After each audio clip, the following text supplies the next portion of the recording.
Welcome back to the Star Trek Critic, where we treat every episode like a school project, starting with 100 points and take away 1 point for each plot hole, set error, continuity error, or anything else.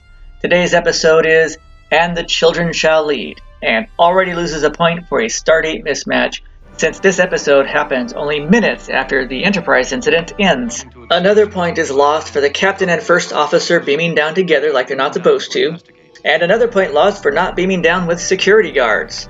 They respond to the planet Triagus, which sent a distress call, and they seem surprised to find all the dead bodies, which means they didn't scan the site from the Enterprise when they arrived, so minus 1 point. Look closely, Dr. Starnes on the right is still moving. Sorry, that's Professor Starnes. He's not a doctor, he's a professor. The jumpsuits they wear were also used in The Devil in the Dark. Her dress looks a little familiar too. The next point is lost since the dead woman moves her arm to stay balanced. She wanted to make sure all her friends knew it was her on TV. The recorder makes it clear they all killed themselves. If you think mass suicide is scary, wait till you see what comes next. This show usually gets low ratings from fans, but it really shows how easily kids can be influenced by false promises. 4 episodes in a row, the phrase, "Who are you?" The kids are very polite to strangers, introducing themselves like that, but children playing Ring Around the Rosie over their parents' corpses who have just committed mass suicide has got to be one of the most horrifying episode openings in television history. This title is a paraphrase of a Bible verse. Another point is lost for a captain's log talking down to the audience. We did not forget what happened before the commercials. I know they're working on a tight budget, but that is the worst flag they could come up with for a funeral of 10. Compare that with the Battlestar Galactica flags at their funeral. The next point is lost for burying the bodies on the planet. Their families back on Earth might want the bodies returned, and McCoy should really do an autopsy to find out what happened. If you have to leave bodies behind on a planet, they should be cremated, since you really don't know what's going to happen to them after they leave. Look, it's Marcia and Bobby Brady. McCoy tries his hardest to diagnose the kids as being traumatized by the whole thing, but in reality, they are little monsters. He also says you can't push them too hard when they're traumatized like this. Spock explains why politics on Earth is so complicated. We will see a flag being knocked over in another science fiction show several years later.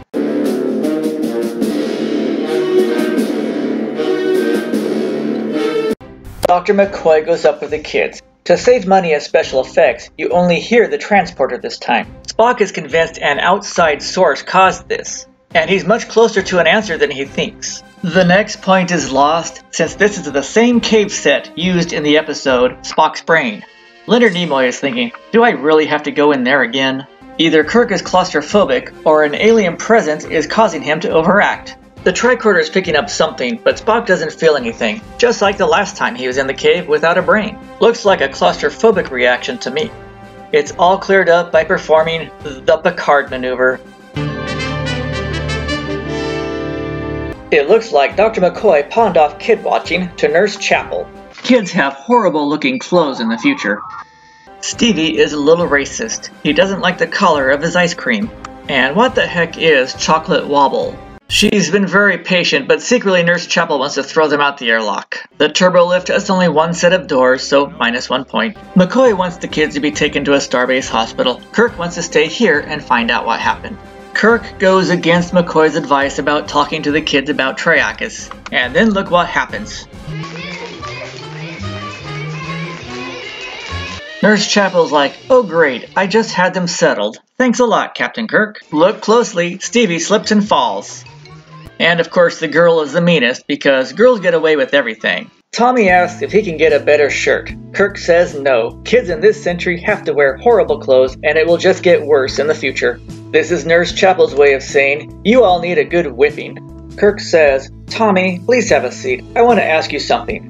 Why do you look like my nephew? Tommy's answers are no help at all. Kirk realized he beamed up problem children, so calls security to keep an eye on them. So how did they learn the chant? Was it written on the walls of the cave? Or maybe Tommy found some artifact. After all, their parents were doing research there, so they might have dug something up. Now appears the scariest monster in the galaxy, an attorney. While the Gorgon praises the children and tells them their goal is Marcus 12, Stevie is thinking, hey, he looks just like my dad. There's no explanation of how long it took for the Gorgon to win them over, but I'm sure pounding their fists to make magic happen had something to do with it, since it gives him all that power. He's really offering them the galaxy on a silver platter. It also looks like he has them under some sort of hypnotic trance, too. One thing that wins the kids over, I'm sure, even though he's an evil character, he is very gentle with them, and looks a lot like this guy, so he doesn't scare them at all. This is foreshadowing that there are security teams down on the surface right now. Looks like Spock wants to play his new video game. Professor Starnes talked about how their anxiety is building up over time and isn't affecting the kids. The next point is lost since this stardate takes place after the show began. Another stardate mismatch, another point taken. A lot of the backstory sounds like the previous civilization left something like this behind. Most likely Tommy got the security guard to escort him to the bridge. Good timing too, since he jammed the tape and that got Kirk and Spock to now leave the bridge. Personally, if I had to wear those pajamas, I'd be an angry kid too. According to this dialogue, it sounds like Marcus 12 is just too far away. Has Kirk told the starbase yet that they are bringing the kids? The next point is lost, since that is not Chekhov. You'd think they would have made stock rear shots of them together, but they didn't. The fist pumping didn't age well. Trekkies don't like it at all. And as you can see, hundreds of years in the future, spaceships will still have steering wheels. And there goes the Enterprise. Of course, there is no way that it's traveling at warp speed. Too many people would have noticed. Oh look, Chekhov is back. Now his bratty little sidekick is on the bridge too. Looks like they're going to be busy, fist pumping 430 times to get the whole crew under control. The new president and vice president take the Enterprise out into space to Marcus 12. Don probably has the toughest job. He has to get Scotty under control. Now looks like a good time for an old-fashioned fight. And they are still using that dirty monitor, so minus one more point. Is that an actual monitor, or did the special effects have to put in the picture later? Professor Starnes was almost onto the secret too. It looks like Spock is talking about mainstream media. And now he's talking about social media. And they're putting the pieces together. The history of Terracus was that they were like pirates and eventually got wiped out. Legend is they left something behind like this guy to resume their shenanigans. Again, McCoy says to be extremely careful with the kids' emotions. Kirk says the ship comes first. He should probably just beam the kids out into space. Wait a second, Professor Starnes requested a starship. What does God need with a starship? Now you can see under the monitor there are floppy disks that they call tapes. Do they have sensitive information on them, or are they just movies? You see these Enterprise transitions all the time, so you might forget that, wait a minute, aren't they heading to the transporter room? There is no evidence the transporter officer has been hypnotized yet, which means he should have noticed something was wrong, so minus 1 point. Well, we'll never see them again. Either he has been hypnotized, or he's just stupid because he did it again. Maybe they could see the security guards on the viewer. Nope, they're gone. And now he realizes the bridge has already been taken over. This time they say hi, hi, before they said hail, hail. And everybody on the bridge thinks, oh, they're so cute. I would love to play the whole chant, but I'd rather avoid copyright claims. Kirk's like, what the hell are they doing? They are really bold to summon the angel on the bridge. And his response is, they know I'm here, go for broke. The angel has the kids summon up the crew's biggest fears to control them. There goes Sulu. You don't always see the mirror in some of the shots, but the mirror could also be in her imagination. And they have Spock convinced there's nothing wrong on the bridge. And see, there's no mirror in this shot. Leslie just hears Kirk backwards, and Kirk is thinking, hey, you look just like my stand-in. Luckily, Spock is able to zap him out of the trance, but he still has to leave the bridge too. And now Tommy has Kirk convinced that he is naked on the bridge. Spock takes Kirk off the bridge so they can find some different clothes. Kirk confesses to Spock that he gambled the Enterprise in a poker game and lost. Obviously fake turbolift door, so minus 1 point. Don was successful. Scotty's mind has been taken over. He's terrified of anybody touching the engines. Does this mean Spock wants to beam them into space? Yes! Spock explains logically that even though they are children, they are a threat to the ship, so it might come down to that. And now we get another problem. And now for a good fight. I hate to say this, but the fist pumping while watching a fight doesn't really look right. Spock always cheats in a fight. This scene looks a little familiar. I'd like to point out that no one else in my gene pool runs like a girl.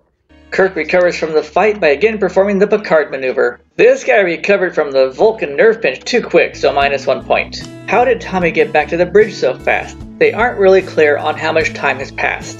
If I was Kirk, I would have just stunned the kids with a phaser. Kirk is ready to put the bratty little kids in their places. This is actually a good tactic. Kirk turns it around on them, tells them, "Go ahead, bring out your friend, and I will follow them all over too." They don't say how they get the recording. The first time we hear it, the kids say "Hail, hail." On the bridge, they say "Hi, hi." And here, they say "Hail, hail." So -1 point since they have the wrong recording. How did they know the chant was going? Maybe it was broadcast ship-wide. Since it was a recording, it's taken them a little bit longer to come into focus.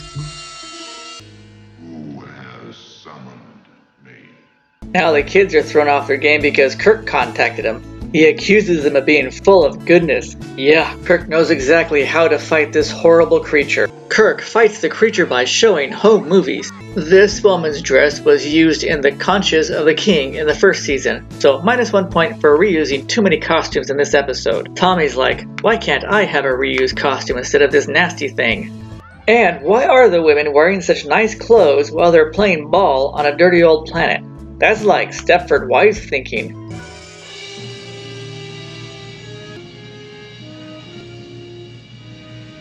Luckily, the shock of the parents' dead bodies broke the spell. Spock and Kirk are able to gang up on him now, and then he starts to lose it. This episode gets a bad rap in the Trek world, many times voted as the worst show ever. But it really shows how easily kids can be influenced by evil forces posing as good, giving them false promises of power and success and the problems that follow.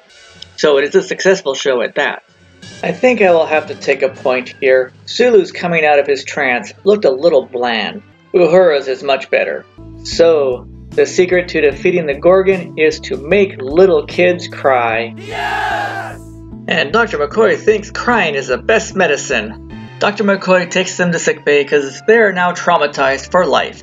The last point is lost since Marcus 12 is too far away and there was no way they went to warp speed. Did he ever tell Starbase 4 he had kids coming? So, who were the people of Triacus? Louis Elias played for the UCLA Bruins. He has 90 screen credits, including more Star Trek episodes coming in the 3rd season. James Wellman played Professor Starnes. He was also in the Twilight Zone episode To Serve Man. Mark Robert Brown played Don. Pamela Ferdin played Mary, is an animal rights activist who later pursued a career as a registered nurse. She became famous as the voice of Lucy in A Boy Named Charlie Brown. We will see her again in Sigmund and the Sea Monsters and also Space Academy. Brian Tochi played Ray. He has 100 screen credits to his name, including Space Academy and Leonardo of the Ninja Turtles, and we will see him again in The Next Generation. Craig Huxley, who pioneered that fashion movement that kids in the future would wear terrible clothes, played Tommy Starnes. He also played Kirk's nephew in the 1st season. And he isn't done with Star Trek yet. After several years as a kid actor, he went to music and sound effects and created the sounds of V'ger in the motion picture. He also scored sounds for the animated series First Contact and Insurrection, and music for Battlestar Galactica, Planet of the Apes, and most recently, The Orville. Melvin Caesar Belli played Stevie and pursued a career as an attorney, just like his real-life dad, who you see here. So, to find the most evil person to play the Gorgon, who could manipulate everything you say to his own benefit and wishes, they found an attorney. Melvin Belli, the king of the courtroom, played the Gorgon. He had 6 wives, not an actor but an attorney, and has represented countless stars, including Mae West, Muhammad Ali, Alex Haley, Gem and Tammy Faye Baker, and even Jack Ruby, who was the one that shot Lee Harvey Oswald. If you got this far in the video, you learned the moral of this Star Trek episode. To defeat the evil enemy, you have to make little kids cry. Yes!